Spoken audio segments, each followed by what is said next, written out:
नमस्कार, स्वागत है आपका। आप देख रहे हैं न्यूज नेशन। मैं हूं आपके साथ संजय यादव। आज चर्चा होने वाली है बजट को लेकर। दरअसल जिस तरीके से कहा जा रहा है कि इस बार चुनाव होने वाले हैं, उससे पहले हालांकि ये भी अपने आप में जानकारी है कि इस साल दूसरी बार ये बजट पेश किया जा रहा है और वाकई में सरकार की तरफ से क्या तैयारियां हैं 18वीं लोकसभा के गठन के बाद। क्या वाकई में इस बार इस कार्यकाल में बहुत कुछ बेहतर होने जा रहा है? एक साल का जो लेखा जोखा होगा उसमें बहुत सारे जो वर्ग हैं जो धरने पर बैठे थे या कहा जाए कि जो उम्मीद लगाए बैठे थे, जिन्होंने सरकार से होप की थी, वोट किया था, उनकी उम्मीदें पूरी होंगी। तमाम पहलुओं को लेकर बातचीत करेंगे। 23 जुलाई को बजट पेश किया जाएगा। यह सत्र 22 से 12 दरअसल 22 जुलाई से 12 अगस्त तक चलेगा और इसी बीच में 23 जुलाई को बजट पेश किया जाएगा वित्त मंत्री निर्मला सीतारमण की तरफ से। वो भी एक रिकॉर्ड इस बार बना रही हैं। क्या उनके नाम ये रिकॉर्ड होने जा रहा है? तमाम पहलुओं को लेकर बातचीत करेंगे। रोहन हमारे साथ इस वक्त जुड़े हैं। रोहन, सबसे पहले शुरुआत करते हैं। 23 जुलाई सुबह 11 बजे निर्मला सीतारमण एक बार फिर से सदन के पटल पर होंगी और बजट पेश करेंगी। उनके नाम एक रिकॉर्ड भी बनने जा रहा है और क्या उम्मीद है? संजय, सबसे पहले आपको बता दूं कि निर्मला सीतारमण इस बार 7वीं बार बजट पेश करने जा रही है, जो एक अपने आप में एक अनोखा रिकॉर्ड पे बनाने जा रही है वो। तो इस बार माना जा रहा है अच्छा, रिकॉर्ड एक चीज और बता दूं, देश की पहली महिला वित्त मंत्री के तौर पर भी इन्हीं के नाम रिकॉर्ड है। इसके पहले अब तक कोई मंत्री फाइनेंस मिनिस्टर नहीं था। तो एक तो ये रिकॉर्ड हुई गया निर्मला सीतारमण के नाम पर। दूसरी बात ये कि इस बजट से उम्मीदें क्या हो सकती हैं। तो मोदी 3.0 सरकार का ये पहला बजट है। इससे पहले अंतरिम बजट पेश किया गया था चुनाव से पहले, फरवरी में। तो ये पहला बजट है मोदी 3.0 सरकार का।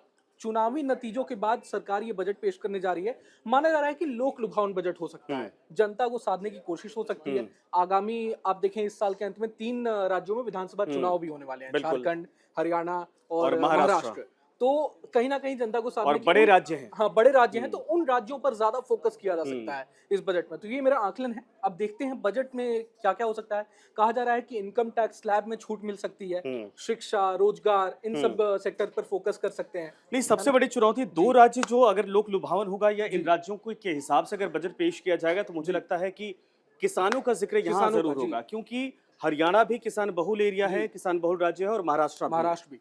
तो किसानों के हित में क्या कुछ हो सकता है इस बार? हरियाणा आप देख लें, महाराष्ट्र देख लें। महाराष्ट्र में गन्ने की सबसे ज्यादा पैदावार है। तो गन्ने का, शुगर केन को लेकर कुछ बड़ा ऐलान हो सकता है। गन्ने के किसानों को लेकर कुछ बड़ा ऐलान संभव है। झारखंड आप देख लें, तो ये सब बड़े कुछ ऐलान संभव है।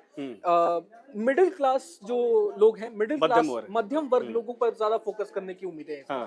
तो सरकार मध्यम वर्ग पर ज्यादा इस बार फोकस कर सकती है। जैसे मैंने आपको टैक्स स्लैब में कुछ चेंजेस हो सकते हैं। सैलरीड क्लास पर फोकस इस बार ज्यादा हो सकता है। उम्मीदें लोगों को है इस बार। तो ये बड़ी उम्मीदें जताई जा रही हैं इस बार सरकार से। हालांकि बड़े गंभीर सवाल बीच में हमने देखा कि सदन के भीतर विपक्ष ने इस बार उठाए तो उन्होंने कहा कि हम 5 ट्रिलियन इकोनॉमी की तरफ बढ़ रहे हैं। ठीक है, हम देश की 5वीं अर्थव्यवस्था दुनिया की है, लेकिन तीसरी आने वाले वक्त में बन जाएंगे या दूसरे बन जाएंगे। एक और कल सर्वे आया है, उसमें कहा गया है कि 2031 तक हम दुनिया की दूसरी सबसे बड़ी अर्थव्यवस्था बन जाएंगे। तमाम पहलू है, लेकिन जो हैप्पी इंडेक्स होता है या फिर पर कैपिटा इनकम होता है, इनको लेकर सरकार पर बार बार सवाल होते हैं। क्या सरकार इस बार पॉलिसी में कुछ बदलाव करेगी इस तरीके से कि जो रोजगार के सवाल खड़े हो रहे हैं या फिर जो आय और व्यय के ब्यौरे व्यक्तिगत तौर पर होते हैं उसमें सुधार होने की संभावना? देखिए संजय, रोजगार एक बहुत बड़ा मुद्दा है। विपक्ष भी लगातार इस मसले को उठाते आ रहा है। तो मेरा कहीं ना कहीं मानना है कि पिछले टर्म में जहां मोदी सरकार ने रोजगार को लेकर कुछ ठोस कदम उठाए थे, जैसे आप मुद्रा योजना देख लीजिए, है ना, स्टार्टअप योजना देख लीजिए, तो उसमें कुछ बड़े बदलाव हो सकते हैं। जैसे मुद्रा योजना में लिमिट बढ़ा सकती है सरकार, है ना, तो ये सब कुछ बड़े कदम उठा सकती है सरकार। तो ऐसा मेरा मानना है।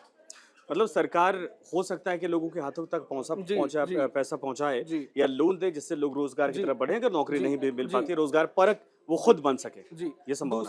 दूसरी चीज, मतलब सरकार एनकरेज कर सकती है ऐसे कुछ लोक लुभावन चीजें पेश करके। दूसरी चीज आप देख ले, पेंशन पर फोकस हो सकता है इस बार। पिछले टर्म में जहां पेंशन एक बहुत बड़ा मुद्दा था, सरकारी कर्मचारियों का जो पेंशन वाला मुद्दा था वो बहुत बड़ा मुद्दा बन गया था। कहीं ना कहीं माना जा रहा था कि चुनाव में भी इसका एक खासा असर पड़ा है। इसीलिए कहा जा रहा है कि इस बार सैलरीड क्लास जो है, गवर्नमेंट एम्प्लॉइज जो है, उनको सरकार खुश करने के लिए कुछ ठोस कदम उठा सकती है। अब वो क्या होगा क्या नहीं होगा, ये तो भाई 23 जुलाई को ही जब बजट पेश होगा तो उसमें पता चलेगा। अच्छा, वित्त मंत्री के नाम क्या क्या रिकॉर्ड इस बार बनने जा रहे हैं? वित्त मंत्री के नाम रिकॉर्ड ये है कि 7वीं बार वो बजट पेश करने जा रही है। देश की पहली ऐसी महिला वित्त मंत्री के तौर पर भी, वित्त मंत्री के तौर पर अब तक इतना रिकॉर्ड 7 बार किसी के नाम नहीं है। तो ये अपने आप में एक बड़ा रिकॉर्ड है जी।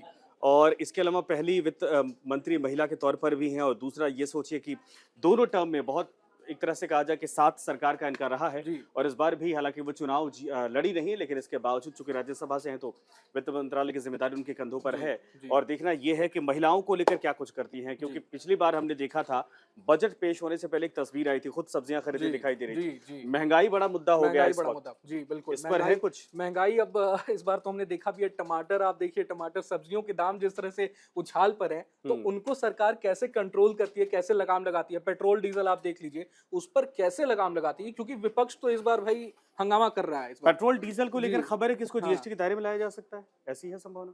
संभावना तो जताई जा रही है, बट सरकार के अंदर क्या प्लानिंग है वो कुछ कहा नहीं जा सकता है ना। नहीं, इसको लेकर सस्पेंस है, क्योंकि मुझे लग रहा है बीच बिल्कुल। में ही किसी मिनिस्टर की तरफ से ये बयान था जी। कि सरकार इस पर विचार कर रही है। जी। तो विचार इसी बार हो सकता है या अगली बार? क्योंकि महंगाई में सबसे ज्यादा इफेक्ट यही डालते हैं, जी। पेट्रोल डीजल ही मे डालते बी हैं। मे बी इस बार हो सके।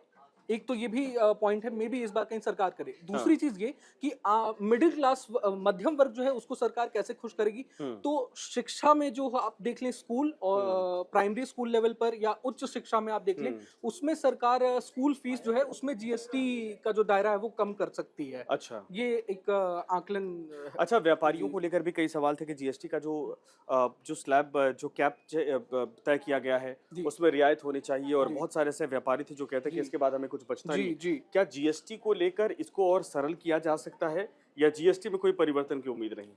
जीएसटी में फिलहाल मुझे ज्यादा परिवर्तन की तो उम्मीद नहीं है संजय, बट जरूर कुछ ब्याज दरें जरूर घटाई जा सकती हैं। तो ये मेरा आकलन है, ब्याज दरों पर जरूर सरकार फोकस करेगी, और ऊर्जा सेक्टर पर भी सरकार इस बार फोकस करने वाली है। जैसे? अभी हाल ही में हमने देखा था सौर ऊर्जा, सोलर एनर्जी को काफी प्रमोट किया जा रहा था मोदी सरकार द्वारा।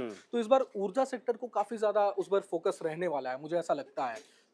इस सोलर पावर को लेकर तो मुझे लग रहा है ग्रीन एनर्जी की ग्रीन तरफ सरकार तो लगातार बढ़ी रही है। इस बार अगर कुछ हाँ, बड़ा ऐलान हो सकता है इस बार। बड़ा ऐलान में जैसे क्या?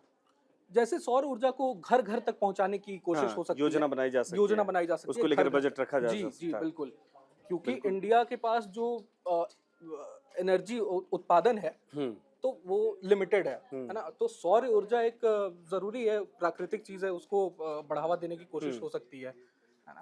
स्किल्ड को लेकर क्या कोई है?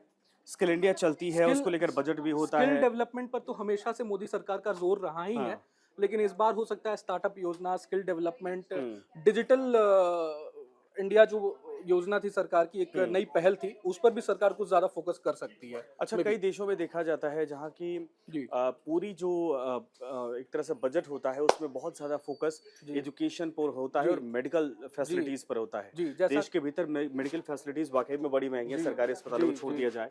क्या सरकार जैसे दूसरे देशों से कई चीजें सीखने की कोशिश करती है, क्या इन सबों पर फोकस किया जाएगा? क्योंकि सबसे ज्यादा चुनौती ये होती है कि देश का जो मध्यम वर्ग है या फिर गरीब परिवार है, वो हायर एजुकेशन के लिए उसके पास उतनी क्षमता ही नहीं होती है। जैसा कि मैंने आपको बताया संजय, इस बार सरकार प्राइमरी लेवल पर शिक्षा की बात करें तो प्राइमरी लेवल पर एंड हायर सेकेंडरी और उच्च शिक्षा के लिए जो लोग बाहर जाते हैं फॉरेन कंट्रीज पढ़ने के लिए, उस पर कुछ ज्यादा फोकस कर सकती है। फॉर एग्जांपल आप देख लिए मेडिकल की पढ़ाई के लिए जो लोग बच्चे बाहर जाते हैं पढ़ने के लिए, तो यहाँ पर सरकार की कोशिश है कि ज्यादा से ज्यादा मेडिकल कॉलेज ओपन करें, तो उसको लेकर कुछ सरकार ठोस कदम उठा सकती है। आप हेल्थ सेक्टर की बात कर लें तो एम्स का जिस तरह से पूरे देश में आप देख लें विस्तारीकरण हो रहा है, तो वो एक सरकार कदम उसको लेकर उठा उसको सकती तो है। प्रधानमंत्री ने भी पहले कहा था कि मेडिकल फैसिलिटीज को लेकर हर मेडिकल- तरह का, और जी। दूसरा जेपी नड्डा जिस वक्त थे उसके बाद दोबारा जेपी नड्डा आ दोबारा गए हैं। जेपी नड्डा स्वास्थ्य तो मंत्री बन गए। ये हो सकता है कि उनके जो विजन थे वो इस बार इम्प्लीमेंट होते दिखाई दे। हाँ। बिल्कुल सही आपने कहा। तो 23 तारीख की कैसी तैयारी है, जरा ये बताइए, हमारे न्यूज रूम में कैसी तैयारी? न्यूज रूम में तो काफी खास तैयारियां हैं। अभी से ही हम लोग बजट पर जोर शोर से पूरा एनालिसिस कर रहे हैं कि सरकार इस बार क्या पेश करने वाली है बजट में, और जनता को क्या खुशखबरी मिल सकती है, मतलब जेब पर क्या असर पड़ रहा है ना इस बार के बजट से।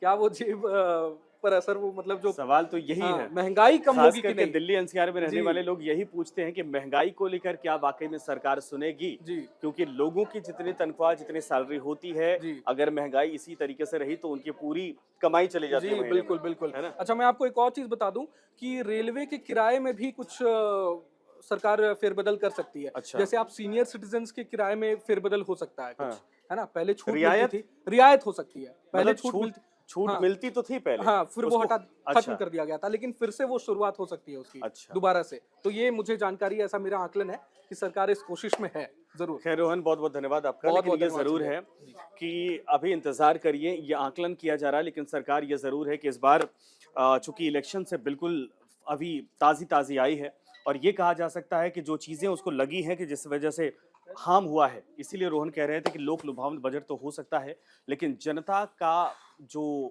जरूरत है उसको भी ध्यान में रखा जाएगा।